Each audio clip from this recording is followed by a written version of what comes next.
അധികാരത്തിൽ വരുമെന്ന ഉറച്ച വിശ്വാസത്തിൽ ആര് മുഖ്യമന്ത്രിയാകണം എന്ന് അണികളും മറഞ്ഞിരുന്നും അവ്യക്തമായും തെളിഞ്ഞും നേതാക്കളും കോൺഗ്രസിൽ ഒച്ചയിടുമ്പോൾ ഒടുവിൽ പറയുന്ന ഒരു വാചകമുണ്ട്. അത് ഹൈക്കമാൻഡ് തീരുമാനിക്കും എന്നതാണ്. അത് ശരിയാണ്.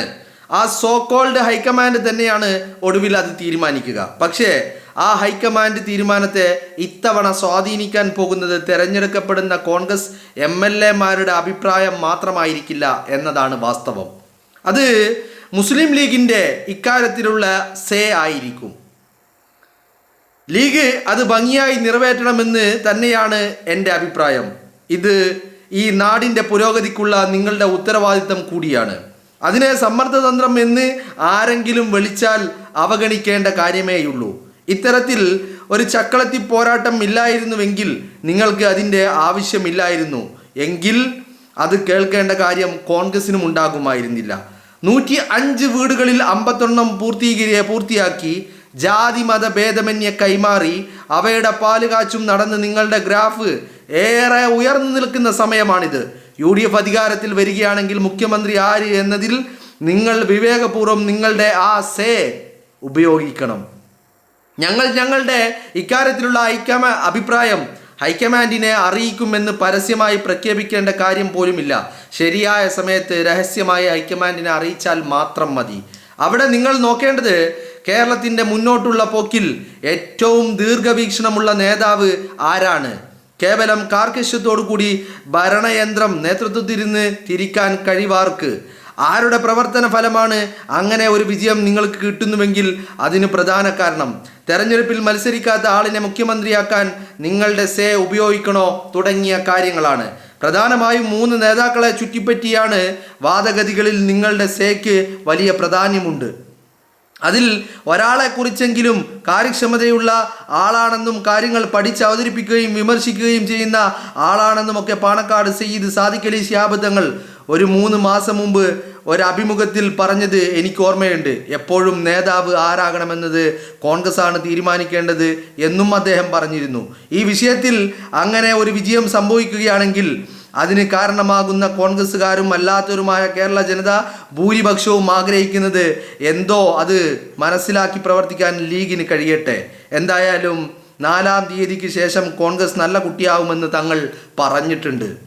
സ്നേഹം നിറയട്ടെ, പോസിറ്റിവിറ്റി എമ്പാടും. പ്രശാന്ത് വാസുദേവൻ നായർ എന്ന് പറയുന്ന കേരളത്തിലെ ടൂറിസം വകുപ്പിൻ്റെ മുൻ ഡെപ്യൂട്ടി ഡയറക്ടറായിട്ടുള്ള പ്രശാന്ത് വാസുദേവൻ്റെ ഒരു ഫേസ്ബുക്ക് കുറിപ്പാണ് ഞാനിപ്പോൾ വായിച്ചത്. അതിന് തൊട്ടു മുൻപ് മറ്റൊരു കുറിപ്പ് കൂടി പ്രശാന്ത് വാസുദേവൻ നായർ പങ്കുവച്ചിട്ടുണ്ട്. ഇന്ന് പാല് കാച്ച് കഴിഞ്ഞു. സർക്കാരിന് കഴിയാത്ത തങ്ങൾക്ക് കഴിഞ്ഞപ്പോൾ മുസ്ലിം ലീഗിന് തീർച്ചയായും അഭിമാനിക്കാം. 51 വീട് എന്നത് നിസ്സാരമല്ല. അതും വെറുതെ കെട്ടിക്കൊടുത്ത് കൈയൊഴിഞ്ഞതല്ല. എല്ലാ ഫർണിച്ചറുകളും 1 മാസത്തേക്കുള്ള ഭക്ഷണ കിറ്റും ഉൾപ്പെടെ ഗുണമേന്മയുള്ള വീടുകൾ നൽകിയിരിക്കുന്നത്. അത് ജാതിയും മതവും നോക്കിയല്ല. തെരഞ്ഞെടുപ്പിന് മുമ്പ് ഇതിനെപ്പറ്റി ഒരു വലിയ ഓളം ഇളക്കി ബഹളം സൃഷ്ടിച്ചില്ല എന്നത് ലീഗിൻ്റെ മേന്മയാണ്.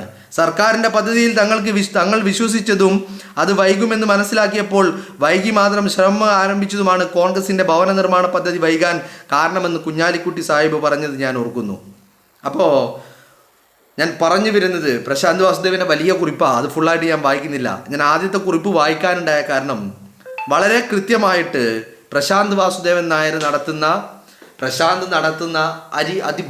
ഒരു മനോഹരമായിട്ടുള്ള ഒരു നിരീക്ഷണമാണ്. ആ നിരീക്ഷണം മുസ്ലിം ലീഗിൻ്റെ വീടുകളെക്കുറിച്ചും അതോടൊപ്പം തന്നെ മുസ്ലിം ലീഗ് ഇപ്പോൾ നിർമ്മിച്ച് നൽകിയിരിക്കുന്ന വീടുകൾ, ആ ടൗൺഷിപ്പ്, അതെത്രത്തോളം ഈ പാർട്ടിയുടെ ഗ്രാഫ് മുകളിലോട്ട് കുത്തനെ ഉയർത്തിയിരിക്കുന്നു എന്നുള്ളതിനെക്കുറിച്ചും അതോടൊപ്പം തന്നെ ഇങ്ങനെ ഫോമിൽ വെട്ടിത്തിളങ്ങി നിൽക്കുന്ന മുസ്ലിം ലീഗിൻ്റെ ഒരു അധികാരത്തെക്കുറിച്ചുമാണ് അദ്ദേഹം പറയുന്നത്. മെയ് 4 കഴിയുമ്പോൾ UDF സർക്കാർ അധികാരത്തിലേക്ക് വരുമെന്നുള്ളത് കേരളത്തിൻ്റെ പൊതുസമൂഹത്തിന് നല്ല ബോധ്യമുള്ള കാര്യമാണ്. ആ ബോധ്യത്തിൽ നിന്നുകൊണ്ട് തന്നെയാണ് പ്രശാന്ത് വാസുദേവൻ സംസാരിക്കുന്നത്. അവിടെ ഈ ഗവൺമെൻറ്റിനെ നിയന്ത്രിക്കുന്ന, ഗവൺമെൻറ്റിന് നേതൃത്വം നൽകുന്ന വ്യക്തി ആരായിരിക്കണം എന്നുള്ളതിനെക്കുറിച്ചാണ് പ്രശാന്ത് വാസുദേവൻ പറയുന്നത്. UDFൻ്റെ MLA-മാർ അവരുടെ മാത്രം അഭിപ്രായമായിരിക്കില്ല, മറിച്ച് ഈ പറയുന്ന UDF-ലെ രണ്ടാം ഘടകകക്ഷിയായിട്ടുള്ള രണ്ടാം പാർട്ടിയായിട്ടുള്ള മുസ്ലിം ലീഗ് എന്ന് പറയുന്ന പാർട്ടിക്ക് ഇതിൽ വലിയ റോളുണ്ട് എന്ന് തന്നെ അദ്ദേഹം പറഞ്ഞു വെക്കുകയാണ്. അപ്പോൾ ഇത് നമ്മൾ കഴിഞ്ഞ ദിവസങ്ങളിലൊക്കെ പറഞ്ഞ കാര്യമാണ്. ഇവിടെ മുസ്ലിം ലീഗ് അതിന് അദ്ദേഹം മറ്റൊരു കാര്യം കൂടി പറയുന്നുണ്ട് കേട്ടോ, വളരെ കൃത്യമായിട്ട്. ഇപ്പോൾ പലരും ഇനിയിപ്പോൾ ഈ തെരഞ്ഞെടുപ്പ് റിസൾട്ടൊക്കെ വന്നു കഴിഞ്ഞ് സർക്കാരൊക്കെ കഴിഞ്ഞാൽ മുസ്ലിം ലീഗിൻ്റെ തീരുമാനം, മുസ്ലിം ലീഗ് സമ്മർദ്ദം ചെലുത്തി, മുസ്ലിം ലീഗ് പറഞ്ഞ ആള് എന്നൊക്കെ പറയും. എന്നൊക്കെ പറഞ്ഞിട്ടുണ്ടെങ്കിൽ ചലക്കാതെ പോടോ എന്ന് പറയണമെന്നാണ് പ്രശാന്ത് വാസുദേവ് പറയാതെ പറഞ്ഞു വെക്കുന്നത് അത്തരക്കാരോട്. കാരണം കേരളത്തിൻ്റെ പൊതുസമൂഹം ആഗ്രഹിച്ച ആ നിലപാടിനൊപ്പം മുസ്ലിം ലീഗ് ഉണ്ട് എന്നുള്ളതിൻ്റെ ബോധ്യം തന്നെയാണ് മുസ്ലിം ലീഗ് അങ്ങനെ ഒരു തീരുമാനത്തിലേക്ക് എത്തുമെന്ന് പ്രശാന്ത് വാസുദേവ് പോലും ചിന്തിക്കുന്നത്. ഇവിടെ പ്രശാന്ത് വാസുദേവിൻ്റെ കുറിപ്പിന് ഇത്രമാത്രം പ്രാധാന്യം ഉണ്ടാകാൻ പല കാരണങ്ങളുണ്ട് കേട്ടോ. കാരണം ഒരു ഘട്ടത്തിൽ മുസ്ലിം ലീഗ് RSSനെ പോലെ BJPയെ പോലെ ഒരു വർഗീയ പാർട്ടിയാണ് എന്ന് തെറ്റിദ്ധരിച്ചു പോയ ആളുടെ കൂട്ടത്തിൽപ്പെടുന്ന ആളാണ് ഈ പ്രശാന്ത് വാസുദേവ്. ചില ബോധ്യങ്ങൾ അയാളെ തിരുത്തുകയും ചെയ്തിട്ടുണ്ട്. മനസ്സിലായില്ലേ? ഇന്ന് കേരളത്തിൻ്റെ രാഷ്ട്രീയ സാഹചര്യത്തിൽ മുസ്ലിം ലീഗിൻ്റെ ഈ ഭവന നിർമ്മാണം കഴിഞ്ഞ് ഈ വീടുകളിൽ 51 വീടുകളിൽ ആളുകൾ കയറി താമസിച്ച ഈ ഘട്ടത്തിൽ മുസ്ലിം ലീഗിൻ്റെ ഗ്രാഫും മുസ്ലിം ലീഗിൻ്റെ പ്രവൃത്തിയും മുസ്ലിം ലീഗിൻ്റെ സ്വാധീനവും മുഴച്ചു നിൽക്കുന്നുണ്ട്, അല്ലെങ്കിൽ വളരെ പ്രധാനപ്പെട്ടതാണ്. അവിടെ 4-ാം തീയതി കഴിയുമ്പോൾ UDF-ന്റെ ഗവൺമെൻറ് വരുമ്പോൾ അവിടെ ആ ഗവൺമെൻറ്റിനെ നയിക്കേണ്ടത് ആരാണ് എന്നുള്ളതിൽ മുസ്ലിം ലീഗിൻ്റെ അഭിപ്രായം വളരെ കൃത്യവും വ്യക്തവുമായിട്ട് പ്രകടമാകും എന്നുള്ള കാര്യത്തിലും ഒരു തർക്കവുമില്ല.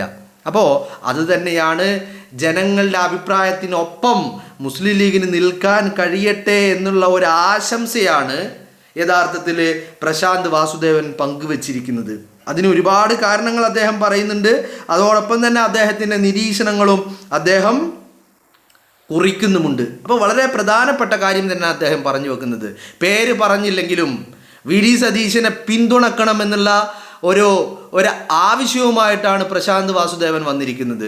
മുസ്ലിം ലീഗിൻ്റെ ആ ആവശ്യം, അല്ലെങ്കിൽ മുസ്ലിം ലീഗിൻ്റെ ആ അഭിപ്രായം, മുസ്ലിം ലീഗിൻ്റെ ആ ഒരു വാക്കിന് തീർച്ചയായിട്ടും അതിന് പ്രാധാന്യമുണ്ടാകും. അതിനെ തള്ളി മാറ്റി മുന്നോട്ട് പോകാൻ സാധ്യമാവില്ല എന്നുള്ള വിശ്വാസത്തിൽ നിന്ന് തന്നെയാണ് പ്രശാന്ത് വാസുദേവ് ഇത്തരത്തിൽ ഒരഭിപ്രായം കൂടി പങ്കുവെക്കുന്നത്. വളരെ കൃത്യമായിട്ട് കഴിഞ്ഞ ദിവസം മുസ്ലിം ലീഗിൻ്റെ തെരഞ്ഞെടുപ്പ് അവലോകന യോഗം കഴിഞ്ഞിട്ട് മാധ്യമങ്ങളെ കണ്ട കുഞ്ഞാലിക്കുട്ടി സാഹിബ് പറഞ്ഞ വാക്കുകൾ ഞാനിപ്പോഴും ഓർക്കുകയാണ്. കൃത്യമായിട്ട് ജനവികാരം മാനിച്ചുകൊണ്ട് തന്നെയായിരിക്കും ഈ പറയുന്ന കാര്യങ്ങളിൽ തീരുമാനമെടുക്കുക എന്ന് ഇവിടെ കുഞ്ഞാലിക്കുട്ടി സാഹിബ് പറഞ്ഞു വെച്ചപ്പോൾ അതിൽ പേര് മാത്രമേ ബാക്കിയാക്കിയിട്ടുള്ളൂ. എന്താണ് ജനം ആഗ്രഹിക്കുന്നത് എന്നതിനെക്കുറിച്ച് കൃത്യമായ ധാരണ UDF-നകത്തും മുസ്ലിം ലീഗിനകത്തും കോൺഗ്രസിനകത്തുമുണ്ട്. അതിനനുസരിച്ച് തന്നെയായിരിക്കും. അപ്പോൾ പലരും ഭയപ്പെട്ടു തുടങ്ങിയ ആര് ആ കസേരയിലേക്ക് വരരുത് എന്ന് പലരും ആഗ്രഹിച്ചോ, പലരും എന്ന് പറഞ്ഞാൽ ശത്രുപക്ഷത്ത് നിൽക്കുന്ന ആളുകളാ, പാർട്ടിക്ക് പുറത്ത് നിൽക്കുന്ന ആളുകളാ, എതിർചേരിയിൽ നിൽക്കുന്ന ആളുകളാ, അങ്ങനെയുള്ള പല ആളുകളും ഈ പർട്ടിക്കുലർ പേഴ്സൺ ആ കസേരയിലേക്ക് എത്തരുത് എന്ന് അതിയായി ആഗ്രഹിക്കുന്നുണ്ട്. കാരണം അവരുടെ ഉള്ളിലുള്ള ഒരു ഭയമാണ്. പക്ഷേ സംഭവിക്കാൻ പോകുന്നതോ ആ ഭയം അത് യാഥാർത്ഥ്യമാകാൻ പോവുകയാണ്. കേരളത്തിൻ്റെ മുഖ്യമന്ത്രി കസേരയിൽ ആ വ്യക്തി VD സതീശൻ എന്ന് പറയുന്ന വ്യക്തി കേരളത്തിൻ്റെ മുഖ്യമന്ത്രി കസേരയിൽ ഇരിക്കാൻ പോവുകയാണ്.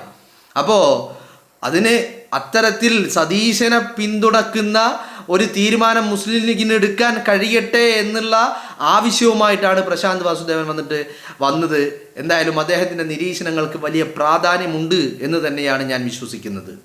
പിന്നെ പ്രശാന്ത് വാസുദേവൻ്റെ നിരീക്ഷണത്തിൽ അദ്ദേഹം വിട്ടുപോയ ഒരു കാര്യമെന്ന് പറയുന്നത്, അത് അദ്ദേഹം ലീഗ് എന്ന് പറയുന്ന പ്രസ്ഥാനത്തിൻ്റെ ഗ്രാഫ് ഇങ്ങനെ ഉയർന്നു നിൽക്കാൻ കാരണം അദ്ദേഹം പല കാരണങ്ങൾ പറയുന്നുണ്ടെങ്കിലും അതിൽ വിട്ടുപോയ ഒരു കാര്യമെന്ന് പറയുന്നത് 2026 നടന്ന റിസൾട്ട് വരാൻ വേണ്ടി നമ്മൾ കാത്തിരിക്കുന്ന ഈ നിയമസഭാ തെരഞ്ഞെടുപ്പ്, ആ നിയമസഭാ തെരഞ്ഞെടുപ്പിൽ കേരളത്തിൽ UDF-ലാണെങ്കിലും LDF-ലാണെങ്കിലും ഇനി ഏത് മുന്നണിയിലാണെങ്കിലും മത്സരിച്ച പാർട്ടികളിൽ ഏറ്റവും വലിയ സ്ട്രൈക്ക് റേറ്റ് ഉണ്ടാക്കാൻ പോകുന്ന പാർട്ടി അത് മുസ്ലിം ലീഗാണ് എന്നുള്ളതാണ്.